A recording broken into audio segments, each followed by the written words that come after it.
Blase, welcome to the show. Thank you so much for jumping on tonight. Brother, it's great to be here. Excellent. We got a good, juicy topic because I called up Blase and I said, Blase, what do you want to talk about? You know, what's your heart feeling? And he's like, look, Jack, let me tell you something. There's something about this energy behind who among your friends, who among your family, your coaches, people that you're surrounding yourself with, who among them are calling you out on your bullshit when you're not playing at your highest? And the truth that comes through, are they in their truth? And then they're saying that, or are they just people pleasing? Are they just saying, yeah, no, it was a great job. It was a great job. And keep, you know what I mean? So Blase, let's talk about it. Let's open up the can of worms. But before we do, please tell everyone that's watching the show who you are, what you're up to in the world, and what you're about. Yeah, man. My name is Blase Grinner. So everyone watching, welcome. This beautiful man, Jackson, is a beast. He's a beautiful, conscious man that I'd love. During this conversation, I'll definitely want to do the 20,000 foot view of how we met, bro. Yeah. It was crazy. Man, I'm a men's transformational coach that integrates adventure. So my beautiful queen and I, we own an adventure company together. And we've combined all of our passions and loves together, man, which was adventure, being in service, living life on purpose. And I found my avenue of helping men come through anything that's blocking them, man. And so through that process has come up with this topic of, I realized growing up, I didn't have people that would actually say, hey, dude, the way you're acting is fucked. Hey, dude, actually what you're saying is not actually true. And a lot of people wouldn't actually speak their truth, me being one of them, because I was a people pleaser. I was a yes man. I'd just say what the status quo or what I thought I was expected to say. So yeah, ready to rip in, man. Ready to rip in. That resonates deeply. And I can definitely tell you got the adventure side of things. I can tell in the background we got like paddle boards, surfboards.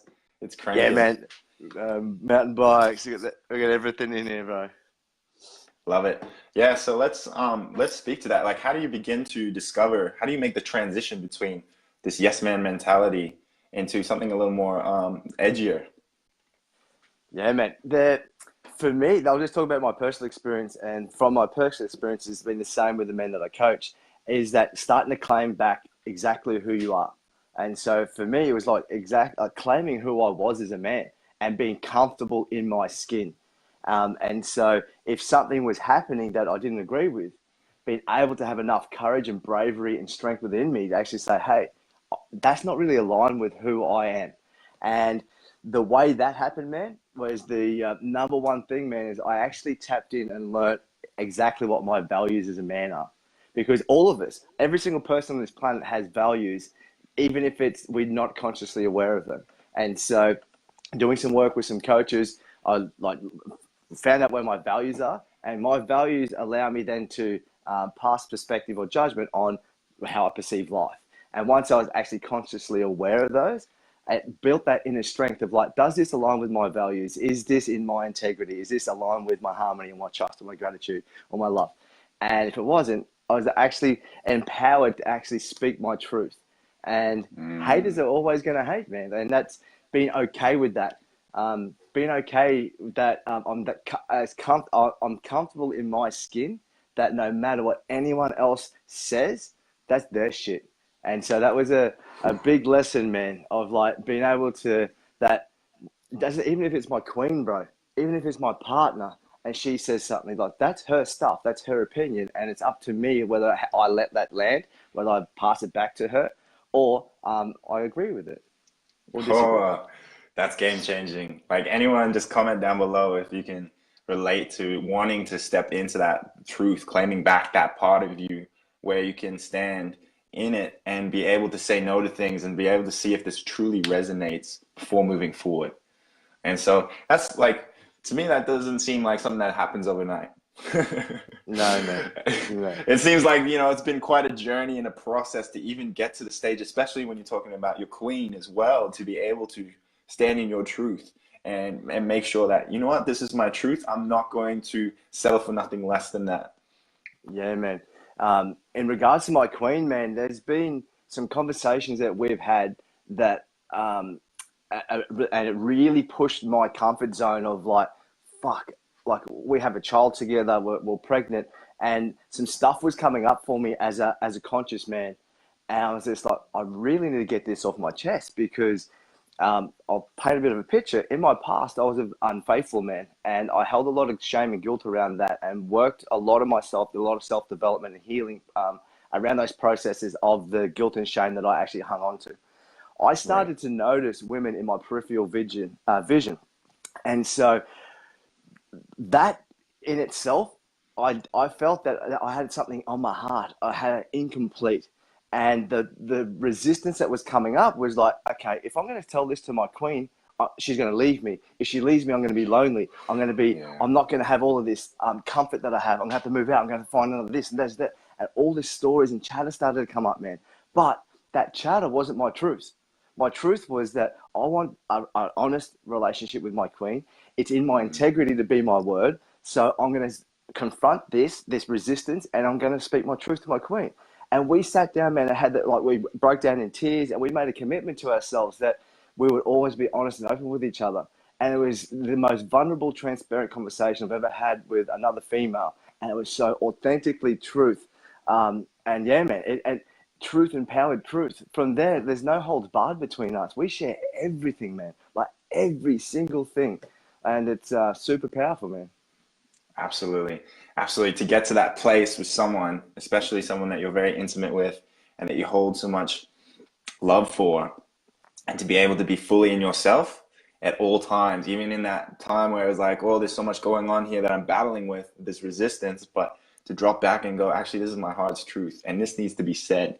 And to have the courage to say that, really not knowing the outcome, like not knowing, it's not something we can like kind of control and put these little grips on. And that's the scary part. It's like, what's going to be the outcome of me living to that truth or honoring that truth inside?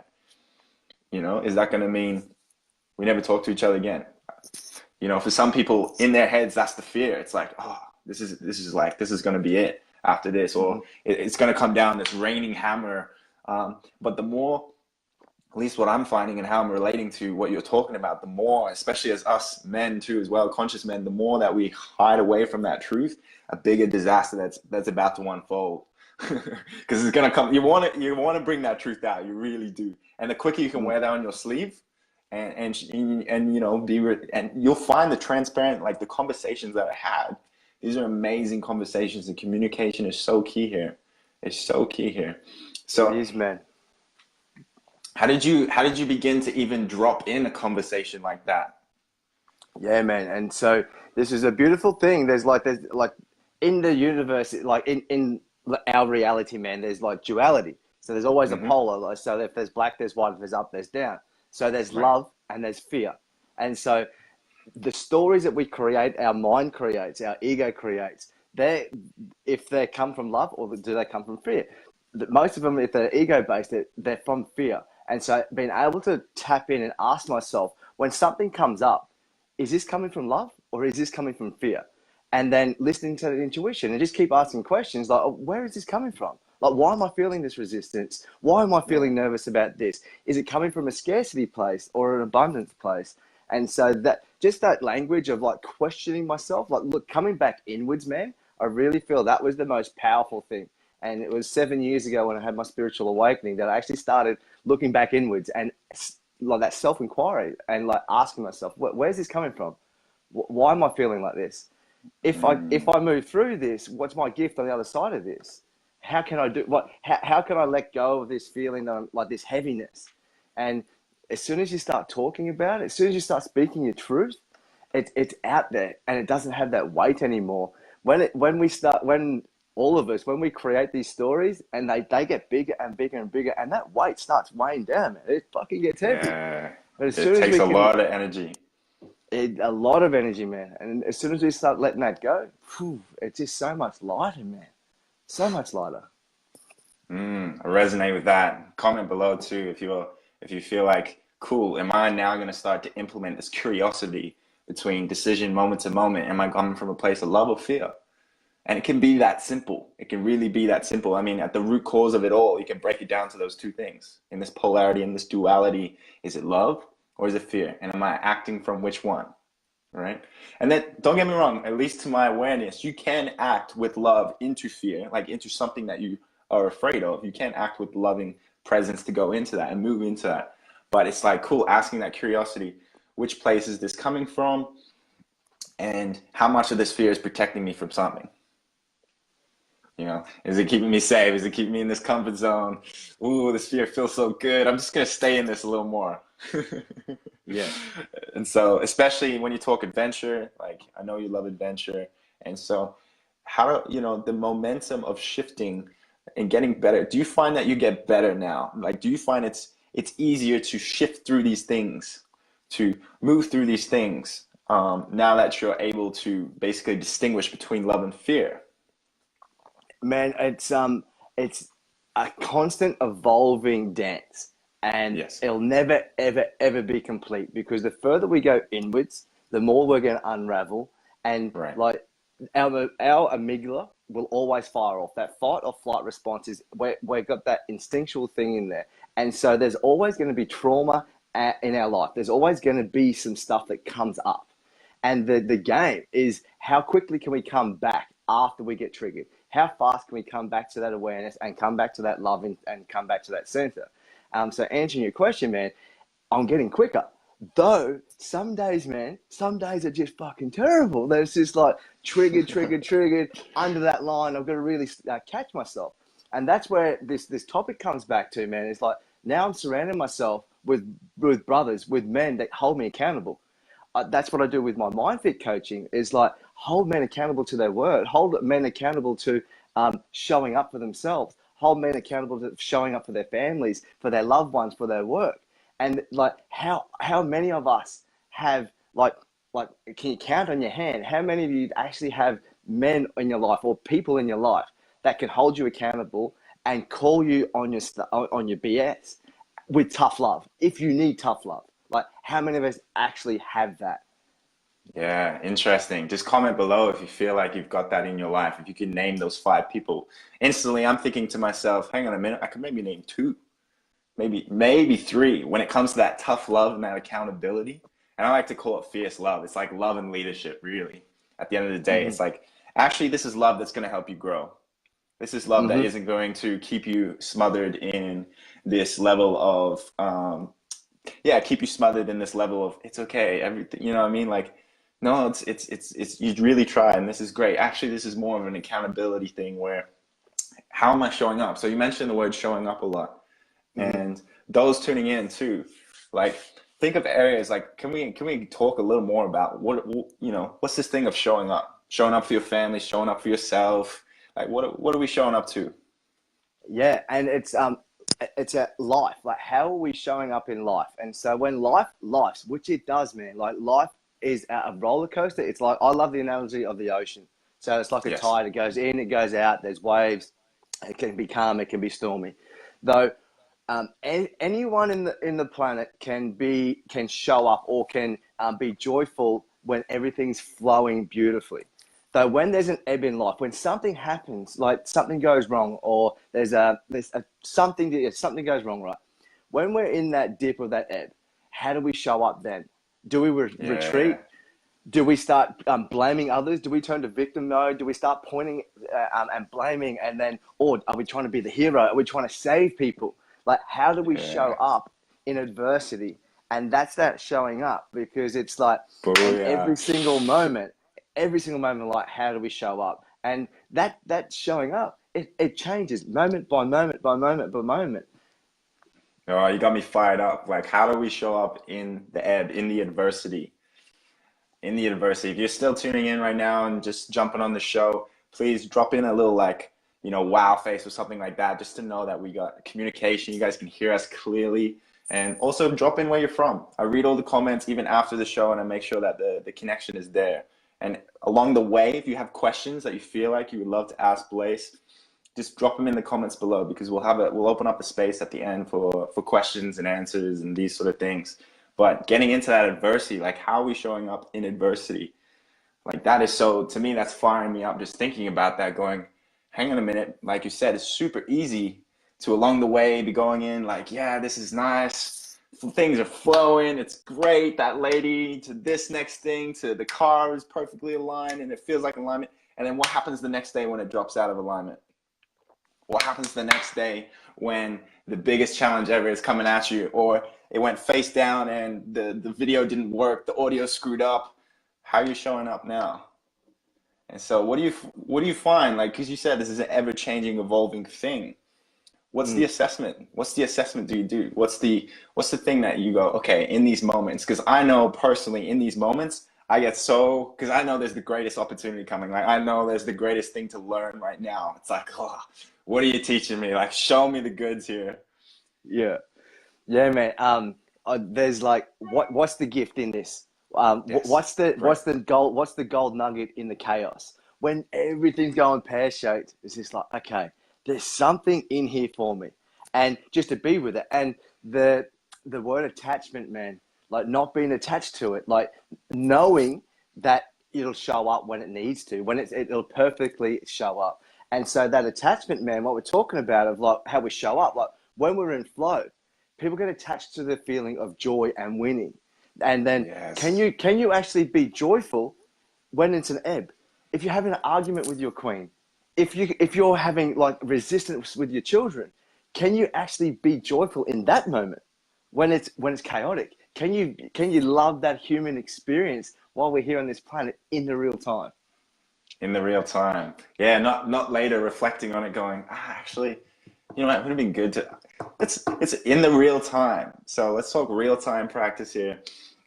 And let's get an example. Let's get an example. I heard you mentioning like whether it's the kids or I want to feel into an example where I can give you one, man. Let's do it. Real time. So I've never been sacked in my life, and I actually got sacked from a job 6-7 months ago, man. And so I was sitting there, man, face to face with the lady, and she goes, "Your services are no longer needed here."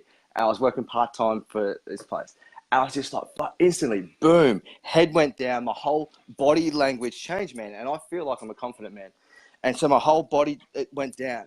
And in that moment, I'm like, what's going on? How can I change this state? How am I showing up? And I'm like, I'm showing up like I'm retreated, like I've been defeated because someone's told me that I'm not good enough from their perspective. Change my state, change my state, change my state. How do I change my state? Change the physiology. And how do you change the physiology? With my breath. And so I just breathed in, opened my chest back up, stood there, looked at the lady, and I'm like, awesome. And all I'm thinking is like, okay, what's next? What's next? How do I show up? I have now an opportunity. I can do whatever I want now. I can do whatever I want. What's the next step? Yeah. What's the next opportunity? And it was, man. So changing the physiology, man, in that moment. And our breath is always with us. I noticed that every time that I get fearful or any of my clients get fearful, we have trigger points that we do, man. And so like our hands clench up, our jaw clenches up, we get tight, we recluse. Once we catch ourselves, we have a trigger. Everyone has a different trigger. If we can catch that trigger, when that happens, like, oh, I'm doing that thing. Awesome. Now I get to change that. And so there's a little acronym, ACA, Awareness, Choice, Action. So you don't know what you don't know. So when you become aware of these little triggers you're doing or the jaw, oh, okay, now I'm going to change that. So I'm consciously going to choose to change that. Okay, how do I change that? Okay, I'll change. If it's your hand, straighten your hand out. If it's your jaw, open your mouth. If it's your hunching over, I'm going to come back up. How are you able to flip it in that situation?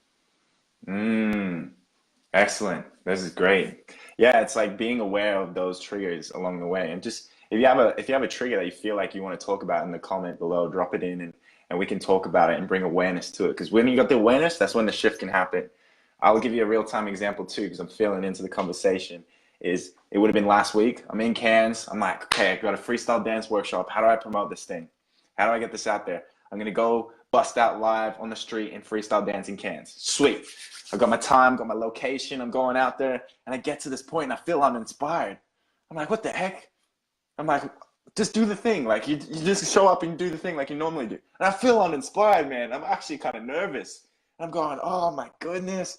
And I get a little like, once again, triggers or whatever it is. And I spent the hour walking around Cairns. I didn't drop down and dance at all. I went back in my car and I started driving home. And I was driving and I'm sitting in this driving thing going, hang on a minute. You said you were going to do the thing. You didn't do the thing. And normally that's like, for me, that's like juicy trigger. And it's like, oh, and then the rest of my days, it's a write-off. It's like, come on. Like, you know, because you didn't do this.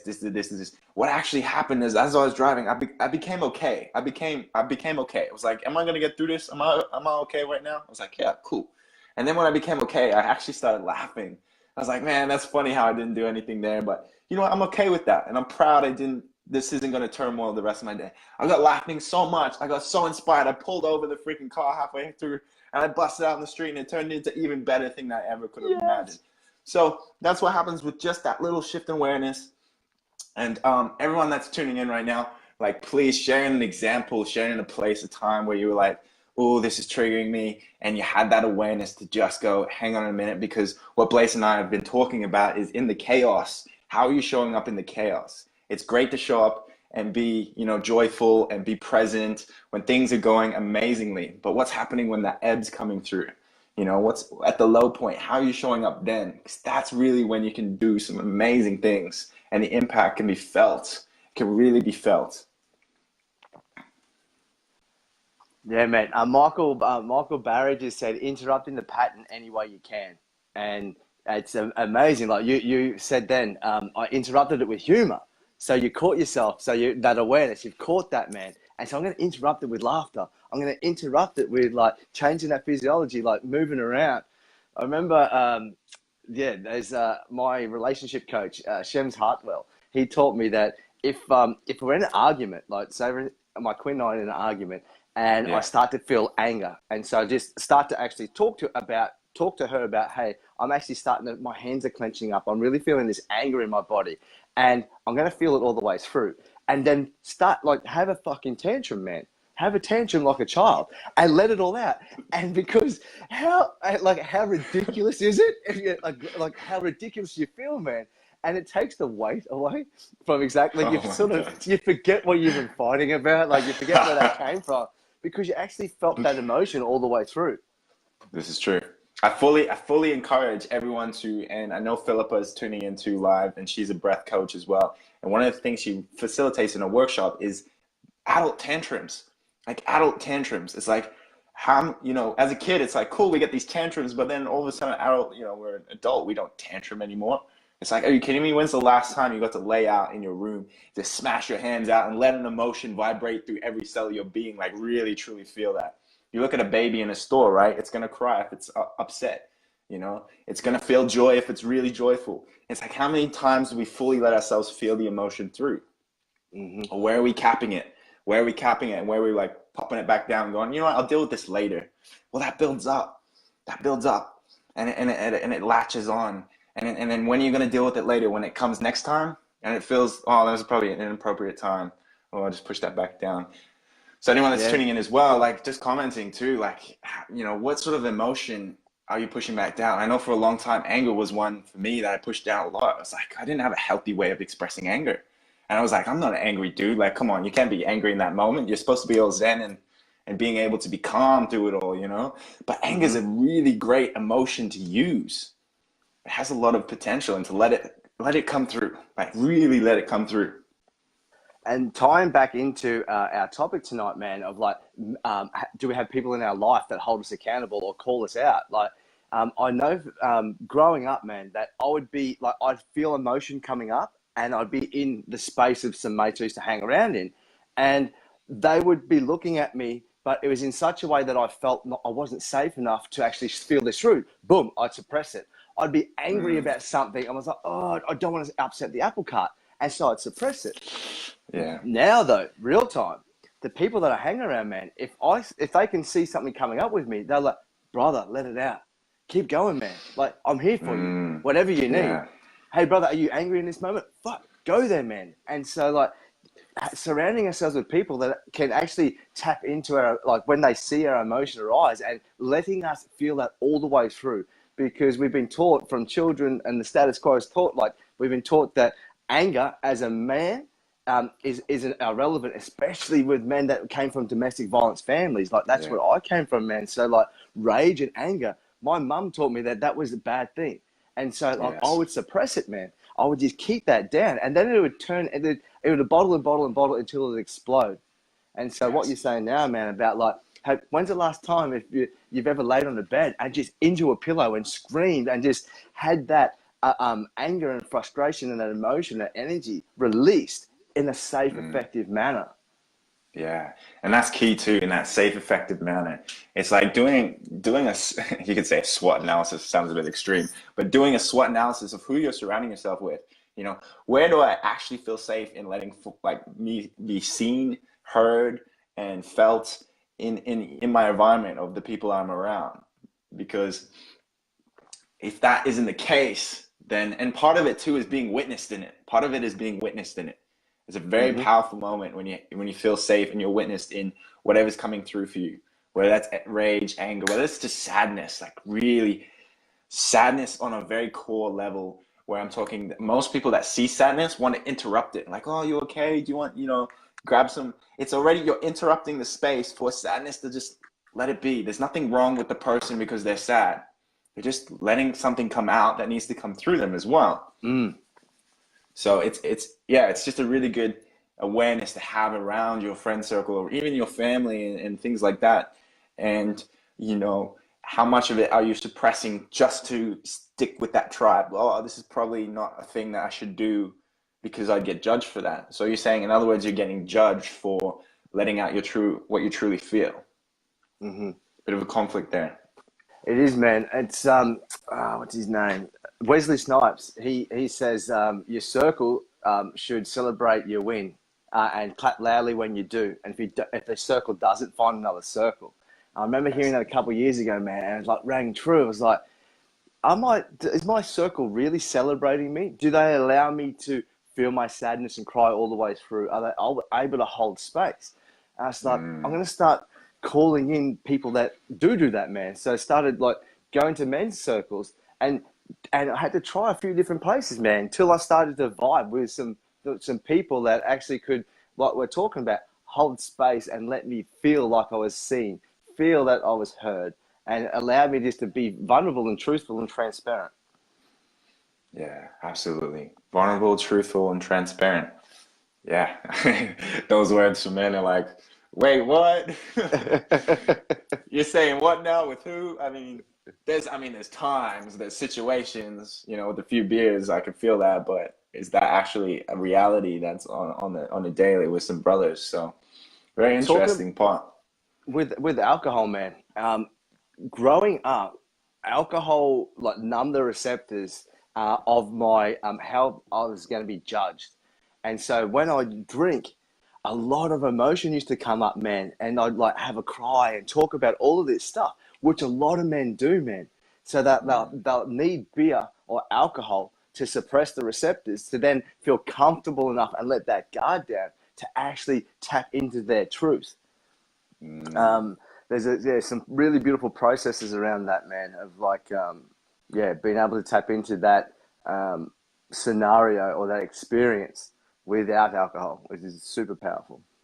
yeah, those tuning in, just comment if you want us to share one of those processes. Like I've got one in mind, I know Blaze has got one. That we could share that live, and I really feel like if it's relevant, Oh, that fuck, dude. yeah, When you just said that, it's like, oh, fuck, there's that resistance. So I feel yeah. that we do it, man. I feel that we Yeah, I go feel there. that we do it. Just drop in a Holy, comment if you want that. Say oh. yes. Ooh. and All right. and just and like we talked about, man, at the start of this call, where's this coming from? And at Yes. the moment, what's coming up for me is it was deep down, man. It's in my belly, and it's just like, oh, there's people watching this live. Oh, they're gonna be judging me for. Oh, I'm gonna share something vulnerably about myself. Oh, Yeah. Yeah, all that goodness that's like coming up. Well, I look at it as goodness, but most people be like, "Oh, like that's nasty. Like, put that away. Cage that." So yeah, we're gonna showcase one of the processes too. And please drop comments along the way. Like I said, at the end of these things, I watch and I take note and I really check on the comments to see who's tuning in and what we're about and how we can cater the show more and more to our audience and to that audience. And I have some comments here saying no judgment from me. So we got a commitment. If there's no judgment, it's going to be dropped here. But you know what's the best part? The best part is Blaze and I are live here, well and truly knowing that despite who's tuning in, whether there's going to be judgment or not, it's not going to stop us. We're going to stay in our truth, and we're okay with being judged in that truth, in that vulnerability. And I know that I'm going to hold space, and Blase can hold space for me as well, to go through a process where we can surface some of that vulnerability. We can show you live what that looks like if that's a very foreign thing to you.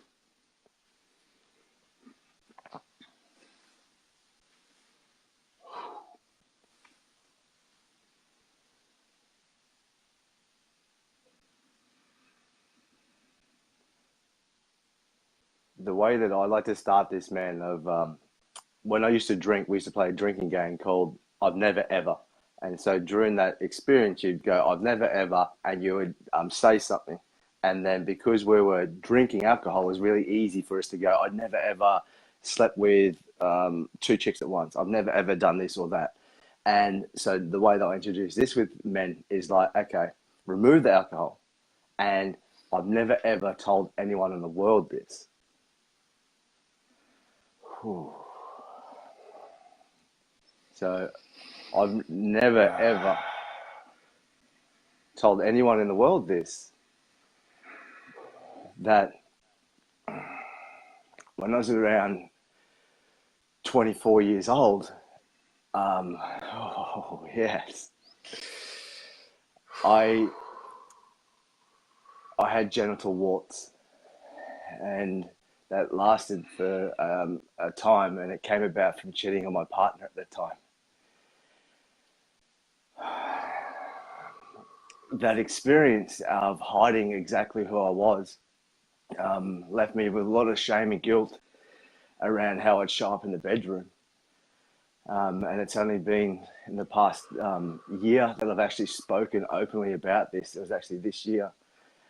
So it took me 34 years of my life, and that 10 years I have held on to that.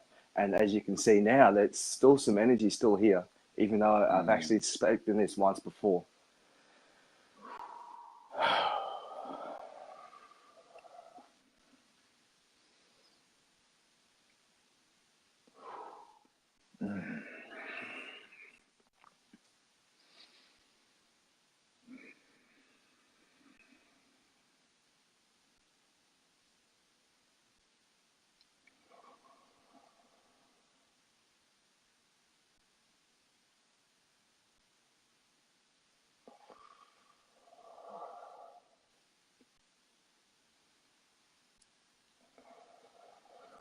Oh. I feel something good stirring inside of me. Go there, baby. I've never ever told anyone in the world this.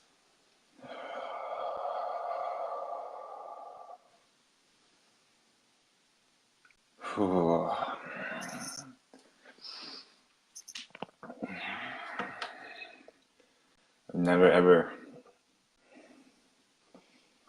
told anyone in the world this.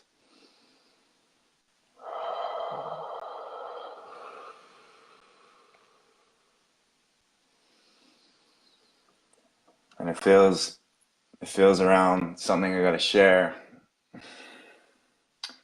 Around my cousin Malu,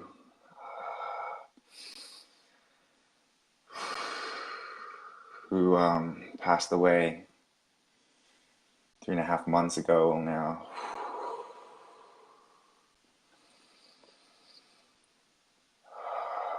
And what I'm trying to say is that I feel so many people that got greatly affected by it. And I never got the opportunity to share with anyone that since that, it's given me quite the opposite effect, that I feel so much more alive and in love with life, just knowing the fact that he would be looking down, smiling, going, that's what I want from you. And I don't want you to go downhill since my death. I want you to go uphill. I want you to use this, that you wake up every single day feeling that this could be it. This could be it. Like, just like that. It could be, everything can go. And so I've never shared that since that death, since Molly's death, that I've probably been the only person I know that's used that as some strength, that's really, really turned that into full inspiration. And it feels uncomfortable sometimes sharing that around family or people that talk about him in such a way where it's like I really miss him, and it just feels like, yeah, it feels like a container of like it gets them very upset. And yeah, I guess I felt uncomfortable in ever sharing my truth, which was that I've never told anyone, that it's actually given me a tremendous amount of strength. And yeah, that's all.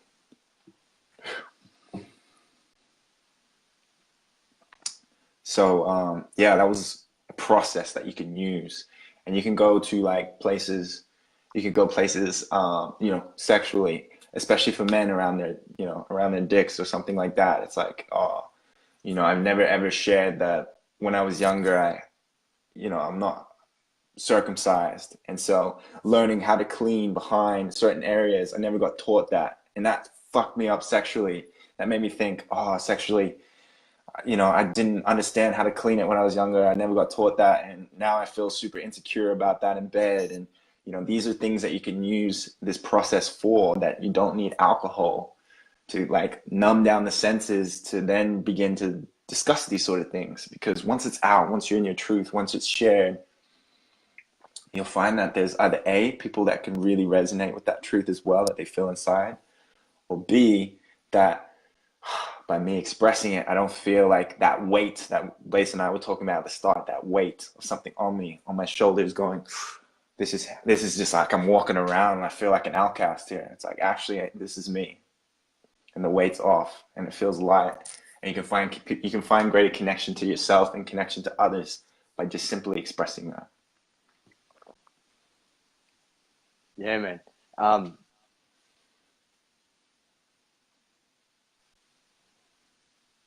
And my truth is I feel that you can go deeper. Excellent. Deeper. I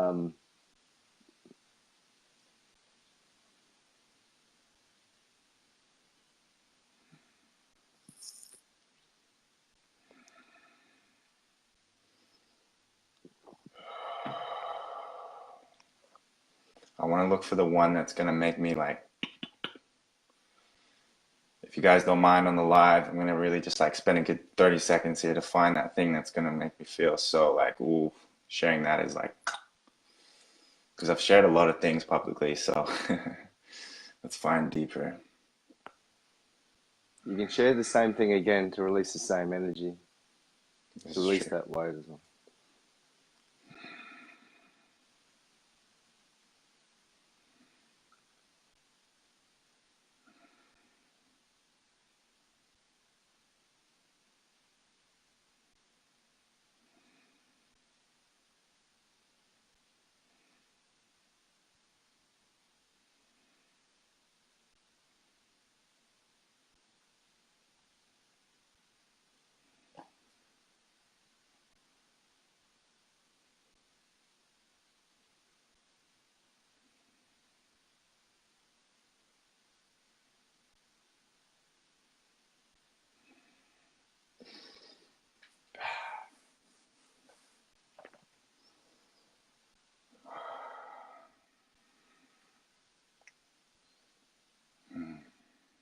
Lean into it, brother.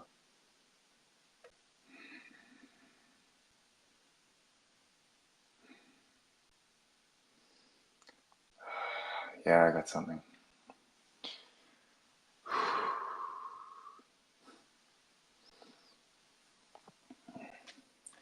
All right, so publicly what I want to share is that